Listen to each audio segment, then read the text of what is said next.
কি বানাও? কেক বানাই বন্ধুরা। কেক বানাচ্ছি। এর মধ্যে চিনি, দুধ, বিস্কুট সব দিয়ে এগুলো মিশানো হয়ে গেছে। এখন ইনোটা দিয়ে দিচ্ছি। ইনোটা দেওয়ার পরে এটা আবার ভালো করে মিলাই নেব। তারপরে এই যে চলে আসলাম গ্যাসের ধারে। এই যে তার উপরে বালি দিয়ে কেকটা বানানো হচ্ছে। বন্ধুরা, আমি এখন এই কেকটা বানানোর মধ্যে ক্যাডবেরি দিয়ে দিলাম। দিয়ে এই যে বালির উপরে বসাই দিয়েছি।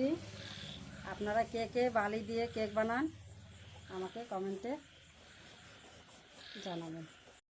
হয়ে গেছে? হ্যাঁ, হয়ে গেছে। এই যে এখন কেকটা নামাচ্ছি, দেখি কীরকম হয়েছে। ও, পুরো উঠে গেছে না?